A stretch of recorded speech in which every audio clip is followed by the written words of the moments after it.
What's up online? I'm so excited for this week because we're starting a new series focused on the book of Philippians. Each week, we're going to focus on a chapter and dissect it. Let me set up the scene for you. Paul, who is the author of Philippians, wrote this letter while in prison around 62 AD, most likely in Rome. At this time, the Roman Empire is at its height of power and Caesar's on throne. Paul, even imprisoned, understood the significance of living a life for Christ. Paul never had it easy in his journey to bring people into a relationship with Christ. He was beaten, made fun of, rejected, shipwrecked, and imprisoned, yet he held on to his love for Christ and love for the church. What if we began to live a life that really reflected Jesus? I think our schools and families and friends and teams would all look different because of it. We should all desire to better live a life for Christ, and I believe that every single student can better live a life for Christ by understanding these truths found in Philippians 1. Philippians 1, 20 through 22 says, "For I fully expect and hope that I will never be ashamed, but that I will continue to be bold for Christ as I have been in the past. And I trust that my life will bring honor to Jesus, whether I live or die. For to me, living means living for Christ, and dying is even better. But if I live, I can do more fruitful work for Christ. So I really don't know which is better. I'm torn between these two desires. I long to go and be with Christ, which would be far better for me." Philippians 1, 20 through 22. I love the language of what Paul says here, as he wrestles with the desire to be with Christ or stay in the world. When we find ourselves wrestling with how to live a life better for Christ, we need to first do this. Desire Jesus first. What I love about Paul is that his desire for Christ outweighed his current circumstances. Whether in prison or on a mission, Paul's faith remained the same. This is the kind of faith that we need to hold on to. Desiring Christ means that whether you are in the valley or on the mountaintop, pursuing him is your top priority. A desire for Christ is a denial of everything else. It means that what you love most actually becomes second place because following Jesus is so much better. Paul knew this because he had one encounter with Jesus that changed everything for him.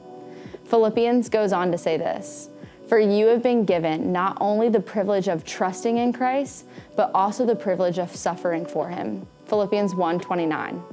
This is where it begins to get good. If we really want to better live a life for Christ, we are going to have to learn to persevere and struggle.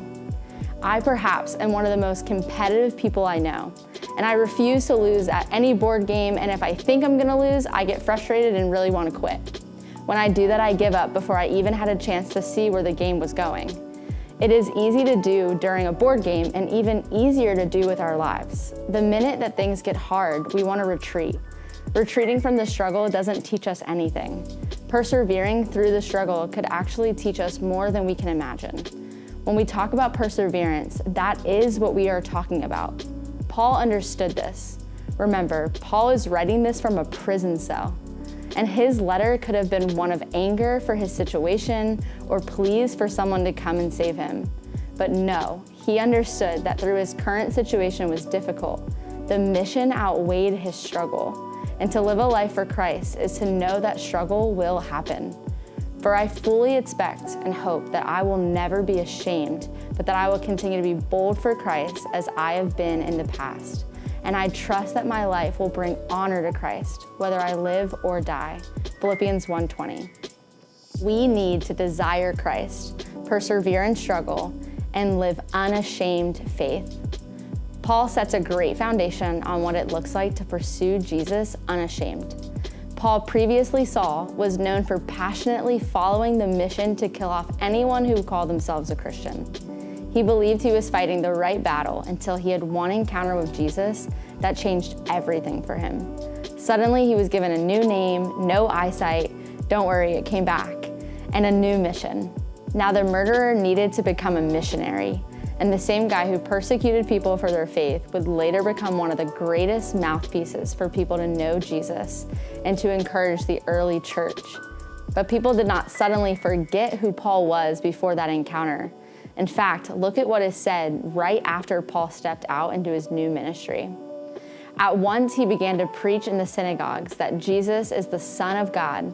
All those who heard him were astonished and asked, "Isn't he the man who raised havoc in Jerusalem among those who called on this name?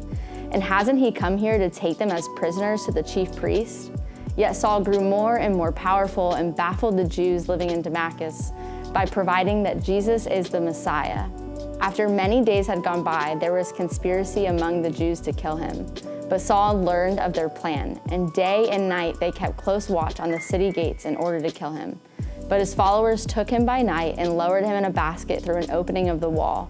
And when he came to Jerusalem, he tried to join the disciples, but they were all afraid of him, not believing that he really was a disciple. Acts 9:20-24. See, the people around him were trying to put shame on a man who God had already freed. God was not oblivious to what Paul had done. He knew. Not only did he know, but he still chose to call out Paul and transform his world, because God was not ashamed of Paul, and Paul was not ashamed of the life dedicated to him. Through hardships and highlights, Paul lived a life to honor Christ.